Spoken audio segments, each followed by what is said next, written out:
Assalamualaikum warahmatullahi wabarakatuh. Eh, Perkenalkan, nama saya Farhan dari Farizi dan juga ada teman saya Muhammad Kamal dan Muhammad Reva Sailami. Di sini kami akan mempresentasikan eh, review paper dengan topik malware detection technique with machine learning atau deep learning.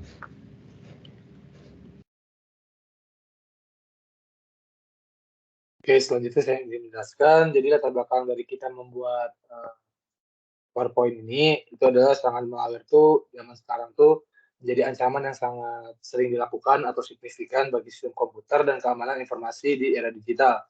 Adapun beberapa teknik-teknik yang menggunakan machine learning dan juga deep learning, yang dimana dengan memahami teknik-teknik tersebut kita dapat mengoptimalkan upaya-upaya keamanan dan meningkatkan efisiensi terhadap ancaman yang terus berkembang, menciptakan lingkungan yang lebih aman untuk melindungi dari serangan malware yang berbahaya.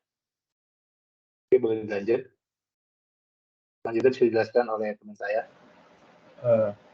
Di sini ada salah satu paper dengan judul An Efficient Dense Based Deep Learning Model for Malware Detection. Jadi paper ini mengusulkan sebuah metode baru untuk mendeteksi malware menggunakan deep learning dan teknik berbasis visualisasi.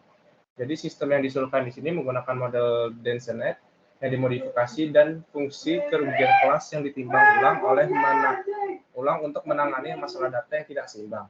Jadi sistem ini mencapai tingkat akurasi yang tinggi dan tahan terhadap evolusi malware yang canggih dan taktik penghindaran anti malware. Makalah ini juga memberikan survei literatur tentang berbagai metode yang digunakan untuk klasifikasi malware dan membahas berbagai pendekatan untuk mendeteksi dan klarifikasi malware menggunakan deep learning dan teknik visualisasi gambar. Next. Kelebihan dan kekurangan dari metode ini, yang pertama kelebihannya tingkat akurasi yang tinggi, yang dilihat dari model yang diusulkan mencapai tingkat akurasi tinggi masing-masing itu ada 98,23%, 98,46%, dan 98,21% untuk set data Malmig dan Big25 and Malevis, serta akurasi 89,48% untuk set data Malaysia yang tidak terlihat. Lalu kelebihannya itu ada ketahanan terhadap evolusi malware yang canggih yang sempat dijelaskan tadi. Lalu ada teknik penghindaran anti malware, sistem yang diusulkan tangguh terhadap evolusi malware yang canggih dan taktik penghindaran anti malware. Lalu ada efisien dan efektif, sistem yang diusulkan sangat efektif, lalu menghilangkan tahap rekayasa filter manual. Solusi yang diusulkan menghilangkan tahap rekayasa filter manual. Lalu kekurangannya, metode tradisional memakan waktu yang tidak efisien dengan jumlah malware yang bertambah. Terus metode pembelajaran mesin konvensional tidak dapat menangani informasi pixel mentah dari gambar dan tidak memungkinkan pembelajaran tambahan. Lalu ada transformasi data mentah menjadi vektor fitur yang membutuhkan pengetahuan teknik dan teknik yang luas. Lalu pendekatan deteksi malware berbasis standar digital signature tidak efisien karena penyerang malware menjalankan aktivitas jahat dan terus-menerus membuat malware zero day. Lalu ada analisis statis tidak tahan terhadap kebingungan kode dan tidak memungkinkan memproses otomatis. Lalu ada oversampling karena kelas minoritas atau downsampling kelas mayoritas tidak sesuai dengan masalah deteksi malware. Next. Jadi kesimpulannya yaitu tadi akurasinya seperti ini. Lalu untuk model yang diusulkan juga tahan terhadap evolusi malware dan anti malware tactics. Terus pendekatan deteksi malware berbasis dense net ini diusulkan dievaluasi pada 4 dataset malware dan keunggulannya dibandingkan model lain dianalisis. Lalu sistem yang diusulkan sangat efisien dan efektif dan tangguh terhadap evolusi malware yang canggih dari waktu ke waktu terhadap taktik penghindaran anti malware. Solusi yang diusulkan tidak memerlukan eksekusi dan pembongkaran file eksekusi yang dikemas. Lalu hasil percobaan menunjukkan bahwa meskipun set pelatihan tidak seimbang, teknik kami dapat secara efektif dan efisien mengklasifikasikan sampel malware ke dalam famili yang sesuai. Lalu sistem deteksi yang diusulkan menunjukkan akselerasi dan kinerja waktu yang tinggi sebanding dengan solusi konvensional berdasarkan pembelajaran mesin sambil menghilangkan tahap rekayasa fitur manual. Selanjutnya akan dijelaskan oleh teman saya.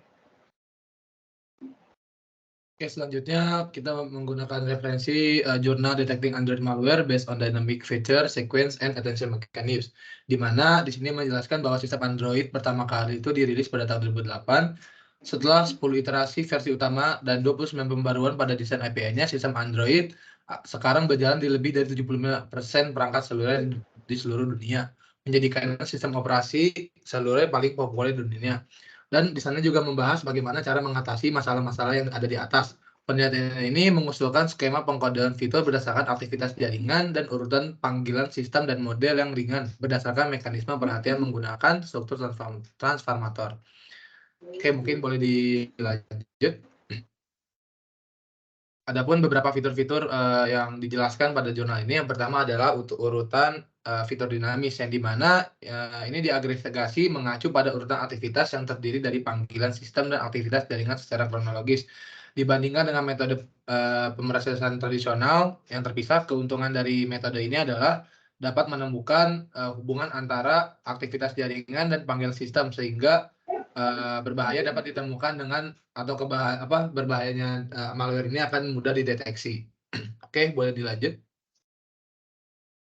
Selanjutnya ada model berdasarkan struktur transformasi, yang dimana model ini berbeda dengan sebelumnya. Model ini terdiri dari lapisan input, lapisan tertanam dengan pengkodean posisi, blok transformator, lapisan penyatuan rata-rata global atau dimensi, lapisan penonaktifan acak atau dropout diapit dengan lapisan ReLU, lapisan sigmoid dense, dan aktivitas softmax. Di mana struktur info transformator ini diusulkan oleh Vaswani pada tahun 2017 yang bertujuan untuk menyelesaikan dengan menyimpan informasi pada masalah di area pemrosesan bahasa alami. Oke, boleh lanjut. Adapun kinerja klasifikasi, yang dimana sesuai namanya klasifikasi itu untuk mengukur kinerja pengklasifikasian atau pengelompokan. V-measure dipilih sebagai kriteria evaluasi, dan V-measure dihitung berdasarkan nilai output yang mencirikan probabilitas malware dan ambang batas 0,5 untuk menentukan sebuah label. Boleh dilanjut. Adapun metode yang selanjutnya itu ada deteksi malware liar atau liar, di mana malware liar ini mengacu pada malware yang telah ditemukan dan dideteksi dalam beberapa waktu terakhir oleh beberapa produsen antivirus dan belum dapat dikenali oleh perangkat lunak antivirus lainnya. Dan ini juga termasuk malware yang seringkali memiliki karakteristik kode baru, sementara itu basis data yang cocok dengan perangkat lunak antivirus tidak berkomunikasi satu sama lain, sehingga berbagai perangkat lunak antivirus yang ada di pasaran seringkali tidak dapat mendeteksi malware ini. Oke, boleh lanjut. Dari semua yang tadi sudah dibahas, kita dapat menyimpulkan bahwa makalah ini atau jurnal ini mengusulkan kita untuk menggunakan sebuah metode untuk mendeteksi malware Android, di mana metode ini menyempurnakan panggilan sistem untuk mengekstrak informasi, akses lokasi kunci tambahan, kemudian selanjutnya akan mengatur lalu lintas jaringan dan urutan panggilan sistem dalam urutan waktu. Dan dibatasi oleh kumpulan data, kinerja klasifikasi atau metode ini tidak terlalu luar biasa, tetapi masih membuktikan bahwa model tersebut memiliki potensi besar dan keunggulan unik dalam masalah ini. Oke, boleh dilanjut. Selanjutnya akan dijelaskan oleh teman saya. Oke, untuk selanjutnya ini ada referensi paper yang berjudul A Systematical Study for Deepening Based Android Malware Detection.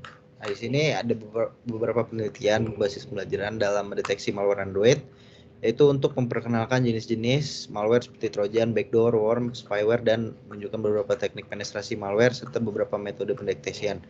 Misalnya pendekatan statis, pendekatan dinamis, dan mengulas beberapa makalah serta menganalisis kinerjanya. Demikian pula sistem pendeteksian malware Android yang berada ditinjau dalam seperti sistem basis SVM, naive Bayes, dan DNN, dan kinerjanya dibandingkan dalam menulis literatur ke dalam tiga kategori sesuai dengan metode analisis, yaitu dibagi tiga, ada analisis statis, dan analisis dinamis, dan analisis hybrid. Oke, untuk selanjutnya di sini ada deteksi malware Android menggunakan DNN atau Deep Neural Network. Jadi neural network adalah perpanjangan dari persepsi, dan Deep Neural Network dapat dianggap sebagai Artificial Neural Network atau ANN dengan beberapa lapisan sembunyi di antara lapisan input dan output. ANN biasanya merupakan jaringan feed forward di mana data tidak dapat mengulang kembali, hanya mengalir dari input ke output. Oke, selanjutnya di sini ada DBN atau Deep Belief Network. DBN ini diusulkan oleh Geoffrey Hinton pada tahun 2006. Model DBN terdiri dari beberapa RBM yang ditumpuk. Ketika dilatih tanpa pengawasan, lapisan-lapisan tersebut bertindak sebagai detektor fitur. Dan setelah pelatihan tanpa pengawasan, DBN kemudian dapat dilatih dengan pengawasan untuk melakukan klasifikasi. Dan banyak penelitian yang menggunakan DBN untuk mendeteksi kerusakan, di mana DBN biasanya berfungsi sebagai pengekstrak fitur. Oke, selanjutnya di sini ada CNN atau Convolution Neural Network. Biasanya ini terdiri dari dua bagian. Satu adalah ekstraktor fitur yang terdiri dari konvolusi, fungsi, aktivitas, dan penggabungan. Yang lainnya adalah pengklasifikasi yang biasanya terdiri dari lapisan yang terhubung penuh. CNN memanfaatkan informasi lokal secara maksimal dan biasanya digunakan dalam identifikasi gambar, sehingga beberapa karya AMD berbasis CNN juga mengandalkan ide desain pemrosesan gambar. Selanjutnya ini terakhir adalah RNN, yaitu Recurrent Neural Network, adalah model deep learning yang khas yang dapat menangani masalah yang relevan dengan urutan waktu dengan baik. Oleh karena itu, model ini umumnya digunakan dalam prediksi teks, Natural Language Processing atau NLP, dan Handwriting Recognition atau HWR. Untuk meningkatkan kemampuan menangani ketergantungan waktu yang lama, beberapa varian RNN seperti LSTM, GRU telah diusulkan secara bersamaan. Ada beberapa metode AMD yang menggunakan model berbasis RNN, dan banyak diantaranya berkonsentrasi pada fitur domain waktu. Oke, kesimpulannya di sini untuk metode DNN tampaknya lebih baik daripada pendekatan pembelajaran mesin tradisional, dan DNN cenderung jatuh ke dalam solusi optimal lokal daripada global optimal solution, dan ini dapat menyebabkan masalah pengeceran gradien. Terus sebagian besar penelitian yang menggunakan CNN juga cenderung mengubah fitur yang diekstraksi dari aplikasi Android menjadi gambar, dan beberapa karya mengubah fitur menjadi teks atau vektor semantik lainnya. Oke, selanjutnya ini ada DBN, dapat digunakan dalam pembelajaran tanpa pengawasan dan dapat dilatih lapis demi lapis untuk mengoptimalkan masalah jaringan saraf dan memberi bobot awal yang baik. Tapi waktu pelatihan sangat lama saat menggunakan DBN dan tidak dapat digunakan dalam pembelajaran skala besar secara efisien. Dan yang keempat adalah ada banyak peneliti juga yang menggunakan RNN sebagai metode deep learning, dan sebagian besar mereka mengekstrak fitur yang memiliki urutan waktu seperti panggil API urutan dan urutan permintaan izin, karena RNN secara luas dianggap sebagai solusi yang baik ketika bertemu dengan data berurutan waktu. Namun ekstraksi fitur lokal dari RNN masih belum memuaskan. Oke, untuk akurasi dan lain-lainnya itu terdapat di laporan, nanti bisa dicek aja. Oke. Untuk selanjutnya ini ada paper dengan judul Comprehensive Survey on Machine Learning Techniques for Android Malware Detection. Jadi paper ini memberikan survei tentang teknik pembelajaran mesin untuk mendeteksi malware pada Android yang mencakup karya-karya yang diterbitkan dari tahun 2014 hingga 2021. Lalu para penulis mengkategorikan setiap karya berdasarkan 4 kriteria, yaitu jenis analisis, metode ekstraksi fitur, fitur yang dikumpulkan, dan pendekatan klasifikasi. Jadi mereka juga mengusulkan skema pengambilan keputusan dan pemilihan parameter untuk memandu pekerjaan di masa depan di dalam bidang ini. Paper ini juga menyoroti pentingnya pemilihan dataset dan penggunaan AUC sebagai metrik evaluasi yang lebih konklusif. Lalu ada model klasifikasi yang paling populer yang digunakan dalam penelitian yang disurvei adalah random forest, SVM, dan naive bias. Next. Keuntungannya yaitu paper ini memberikan survei komprehensif tentang teknik pembelajaran mesin untuk mendeteksi malware Android yang mencakup karya dari tahun 2014 sampai 2021. Lalu penulis mengkategorikan setiap karya berdasarkan 4 kriteria yang tadi dijelaskan. Lalu paper ini mengusulkan skema pengambilan keputusan dan pemilihan parameter untuk membantu pekerjaan di masa depan dalam bidang ini. Paper ini juga menyoroti pentingnya pemilihan dataset pengguna AUC sebagai metrik evaluasi yang lebih konklusif. Lalu paper ini juga memberikan wawasan tentang model klasifikasi paling populer, yaitu ada random forest, SVM, dan noise bias. Next, kekurangannya, paper ini tidak memberikan analisis terperinci tentang keterbatasan dari karya-karya yang disurvei. Lalu, paper ini tidak memberikan evaluasi kritis terhadap skema pengambilan keputusan dan pemilihan parameter yang diusulkan. Paper ini juga tidak memberikan analisis komparatif terhadap karya-karya yang disurvei dalam hal kinerjanya. Kesimpulannya, makalah ini memberikan survei yang berharga tentang teknik pembelajaran mesin untuk mendeteksi malware pada Android, lalu mengkategorikan setiap pekerjaan berdasarkan 4 kriteria dan mengusulkan skema pengambilan keputusan dan pemilihan parameter untuk membantu pekerjaan di masa depan pada bidang ini. Makalah ini juga menyoroti pentingnya pemilihan dataset dan pengguna AUC sebagai metrik evaluasi yang lebih konklusif. Model klasifikasi yang populer digunakan penelitian ini di survei adalah ada random forest, SVM, dan noise bias. Namun makalah ini tidak memberikan analisis rinci terhadap keterbatasan dari karya-karya yang disurvei atau analisis komparatif kinerja mereka. Oke, sekian presentasi dari kelompok kami. Kurang lebihnya mohon maaf. Apabila ada salah kata juga mohon dimaafkan. Assalamualaikum warahmatullahi wabarakatuh.